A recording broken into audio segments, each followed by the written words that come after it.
રામ ભગવાન ને શાસ્ત્રના જ્ઞાન લેવામાં બહુ સમય થઈ ગયો અને પછી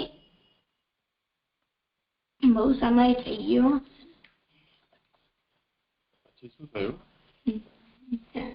શાસ્ત્રના જ્ઞાનમાં બહુ સમય થઈ ગયો એટલે શાસ્ત્રનું જ્ઞાન શીખતા હતા તેમને શીખતા બહુ સમય થઈ ગયો.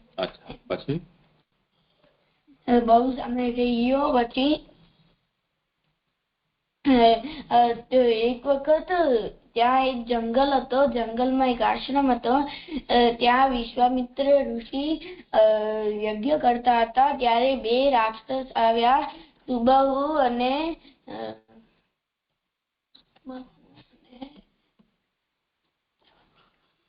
બીજો કોઈ હતો. પછી તેમને યજ્ઞ ભંગ કરી નાખ્યો. તો વિશ્વામિત્ર ઋષિ અયોધ્યાના ત્યાં ગયા દરબારમાં અને ત્યાં ગયા તો દશરથ રાજાએ તેમને સિંહાસન ઉપર બેસવાનું કહ્યું. ત્યારે પછી તેમના પગ ધોયા વિશ્વામિત્ર ઋષિના અને પછી તેમને અન્ન આપ્યું. ત્યારે પછી વિશ્વામિત્ર ઋષિએ કહ્યું કે હું તમારાથી મદદ માંગવા આવ્યો છું. ત્યારે વિશ્વામિત્ર ઋષિએ કહ્યું કે મને તમારા 4 પુત્રોનું કામ છે. કારણ કે હું યજ્ઞ કરતો હતો તો 2 રાક્ષસ આવી અને યજ્ઞ ભંગ કરી નાખ્યો. તો પછી ત્યારે દશરથ રાજા કહ્યું મારા પુત્ર તમને બીજું માંગવું હોય ધન ખજાનો તો માંગો. પણ પછી દશરથ રાજાએ રામજી અને લક્ષ્મણજીને વિશ્વામિત્ર ઋષિ પાસે સાથે મોકલ્યા અને પછી વિશ્વામિત્ર ઋષિ તેમને જતા હતા અને વિચારતા હતા કે કેટલા સુંદર છે.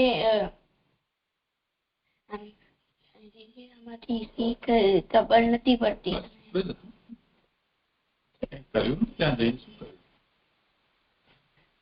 બીજો એક રાક્ષસ હતી એમનો વધ કર્યો. પછી ચાલુ કર્યું એટલામાં આગળ નથી કર્યો. તને યાદ છે?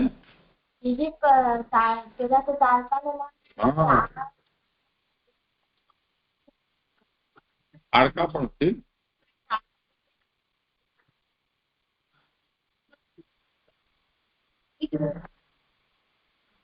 વાંધો નહીં, ચલો પાછું સરખું કરીને કાલે સંભળાવજે. ચલો હા તે કર્યું છે. પણ આમાં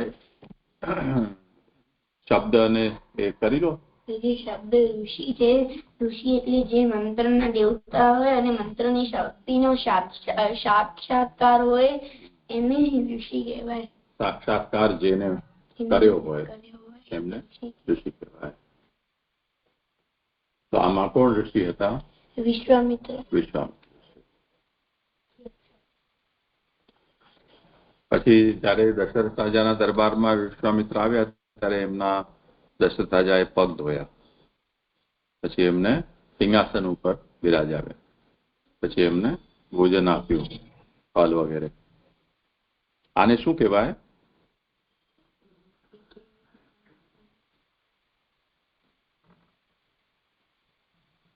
ગુરુ તો એમના વશિષ્ઠ હતા, વિશ્વામિત્ર તો ઋષિ હતા.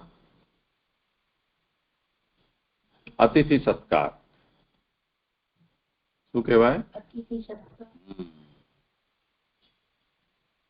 જે 5 મુખ્ય કર્મ છે કે યજ્ઞ છે એમાંનું આ એક યજ્ઞ કહેવાય.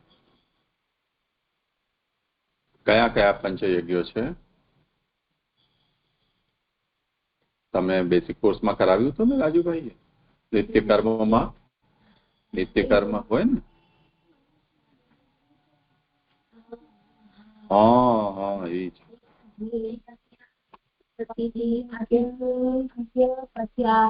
પછી બીજો તો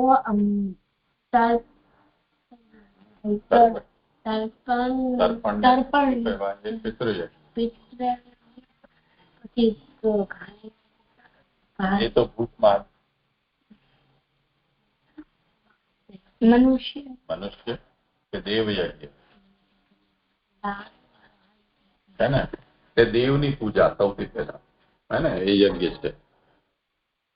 તો દેવ યજ્ઞ, પછી પિતરોનું એટલે શ્રાદ્ધ તર્પણ કરવું, એ શું કહેવાય? પિતર યજ્ઞ. તો દેવ થયા, પછી પિતર થયા, પછી મનુષ્ય યજ્ઞ કહો ચાહે અતિથિ યજ્ઞ કહો. તો કોઈ પણ આવે આપણા ત્યાં એનો સત્કાર કરવો. પછી રહ્યું ધૂત યજ્ઞ. ધૂત યજ્ઞ એટલે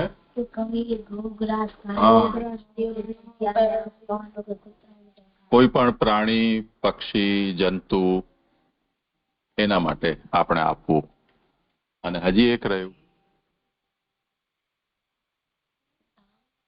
સ્વાધ્યાય યજ્ઞ, એટલે ભણેલો વેદ છે એનું રિવિઝન કરવું, પુનરાવર્તન કરવું. તો આ પંચયજ્ઞ નિત્ય કરવા જોઈએ. તો અહીંયા વિશ્વામિત્ર ઋષિ દશરથ રાજાના દરબારમાં પધાર્યા તો એમણે સત્કાર કર્યો. તો જૂના સમયમાં જયારે કોઈ આવતું અતિથિ તો એનો સત્કાર કેવી રીતે કરાતો? તમારે ત્યાં શ્રાદ્ધ હોય ત્યારે બ્રાહ્મણ આવે તો ત્યારે તો એમના પગ ધોવે છે ને, પછી શું કરે?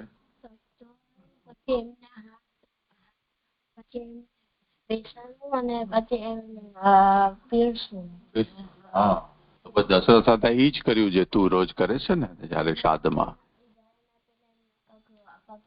પગે લાગવા. તો શ્રાદ્ધમાં તું જે આ કરે છે ને બસ એ જ વસ્તુ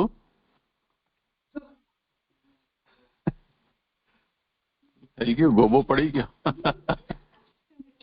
ઋત્વી થોડી સાવધાનીથી બેસ, બિચારો ડુબલો પતળો હાડકું જ છે, આમાં બીજું કઈ નથી. શાબાશ. હા ચાલ હવે ચાલતા.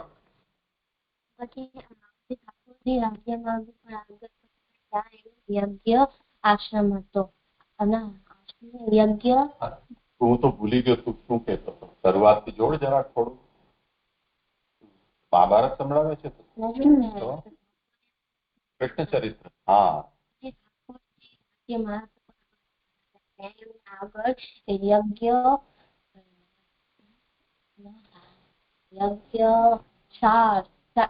યજ્ઞ સારા દેખાણી. ત્યાં એમને એક મોટો ધનુષ હતો. એને કંસના સિપાહીઓ એમની રક્ષા કરતા. ઠાકોરજીએ કીધું મને ઠાકોરજીએ કીધું કે મને આને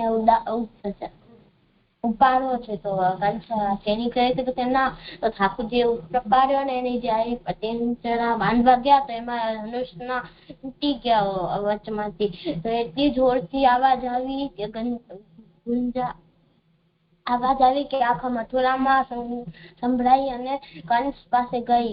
અને તો ત્યારે કંસના સિપાહી ત્યાં જે હતા એમને વાર કર્યો ઠાકોરજી ઉપર. તો ઠાકોરજી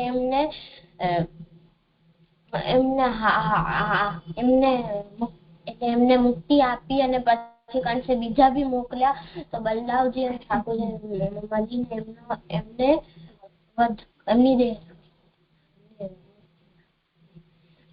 પછી ત્યાં પછી ઈ જે ધનુષને સિપાહીને બી મારી નાખ્યો તો બધાને ખબર પડી ગઈ કે આ જ દેવકીનો આત્મપુત્ર છે અને દેવકીનો આત્મપુત્ર છે ને એ જ કંસથી અમને રક્ષા કરાશે. અને કંસ બી બી ગયો અને એમને બધી જગ્યાએ ઠાકોરજી જ દેખાતા હતા કે હવે આ મારો વધ કરશે, ઠાકોરજી હવે મારા વધ કરશે એમ દેખાતા હતા.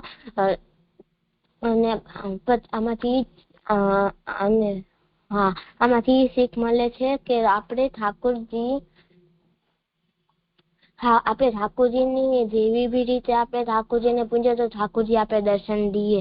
જેમ કે કંસે એમ ડરીને ઠાકોરજી મને મારી નાખશે તો ઠાકોરજી કંસને એમ સપનામાં ઉઠના બીતના એમ જ દેખાડે કે એ મને મારે છે. આપણે ઠાકોરજીને જેવી રીતે બી પૂજશું ઠાકોરજી આપણે એવી રીતે દર્શન આપશે. આમાંથી શબ્દ છે મુક્તિ એટલે કે છૂટવું, જીવન મરણથી છૂટવું. બે પ્રકારની મુક્તિ હોય છે, કે જીવન મુક્તિ અને વિદાય મુક્તિ. જીવન મુક્તિ એટલે કે આપણે જીવતા હોઈએ પર જે કામ કરતા હોઈએ એનાથી મુક્તિ મળે. અને વિદાય મુક્તિ કે આપણે મરી જઈએ ને પછી આપણે મુક્તિ મળે તો એ વિદાય મુક્તિ. આના એક્ઝામ્પલ આપી દીધા હતા કે સ્કૂલમાં આપણે એક્ઝામ દેવા ગયા હોઈએ, આપણે લખતા હોઈએ 2 કલાકનો પેપર છે, આપણે 1 કલાકમાં પૂરો થઈ જાય, આપણે 1 કલાક કંટાળા આવે પણ એમ રૂલ છે કે આપણે એક સાથે જ બધાને બહાર જવાનું છે તો આપણે જઈ ના શકીએ તો ઈ આપણે જીવન મુક્તિના એક્ઝામ્પલ છે કે આપણે એક્ઝામમાંથી તો એ મુક્તિ મળી ગઈ છે એટલે છૂટી ગયા છે. અને બીજો કે 2 કલાકના પેપર અને 2 કલાકમાં જ પૂરો થાય તો ઈ વિદાય મુક્તિના એક્ઝામ્પલ છે કે એ લાસ્ટ સુધી ચાલ્યો. ને પછી બીજી 2 મુક્તિ એ છે કે એક સદૈવ મુક્તિ અને ક્રમ મુક્તિ. ક્રમ મુક્તિ એટલે કે આપણે આપણી મુક્તિ થાય ને આપણે ભટકતા જઈએ અને પછી આપણે જ્યાં છેલ્લે જવાનું હોય ત્યાં પહોંચી. અને સત્યો મુક્તિનો કે આપણે મુક્તિ થાય અને આપણે જ્યાં છેલ્લે આપણે કે આપણે મુક્તિ થાય ને આપણે ભટકતા આપણે છેલ્લે જ્યાં જવાનું હોય ત્યાં પહોંચીએ. અને પછી સદૈવ મુક્તિ એટલે કે આપણી મુક્તિ થાય ને આપણે સીધા ડાયરેક્ટ આપણે જ્યાં છેલ્લે જવાનું હોય ત્યાં જ પહોંચીએ તો એને સદૈવ મુક્તિ કહેવાય. આપણે એનો એક્ઝામ્પલ આપ્યો હતો કે આપણે ઘરેથી નીકળીએ અને ડાયરેક્ટ સ્કૂલ પહોંચીએ તો એ સદૈવ મુક્તિનો એક્ઝામ્પલ છે. અને બીજો ક્રમ મુક્તિનો કે આપણે ઘરેથી નીકળીએ ફરતા પહોંચીએ તો એ ક્રમ મુક્તિનો એક્ઝામ્પલ છે. સ્કૂલમાં જવાનું મુક્તિ કોણ કે ઘરે આવવાનું મુક્તિ. બીજો છે કે મથુરા ને મધુવન ભી કહેવાય છે. એક મધુ નામક રાક્ષસ છે આ નગરી વસાવી હતી. પછી રામાયણ કાળના અનુસારે વાનાસુરને મારી શત્રુઘ્નએ આમાં વિજય પાઈ હતી. અને આ કંસની રાજધાની છે અને ઠાકોરજીની જન્મભૂમિ છે. થઈ ગયો. और બીજું કઈ છે તો હવે કીર્તન કરી લઈએ થોડા.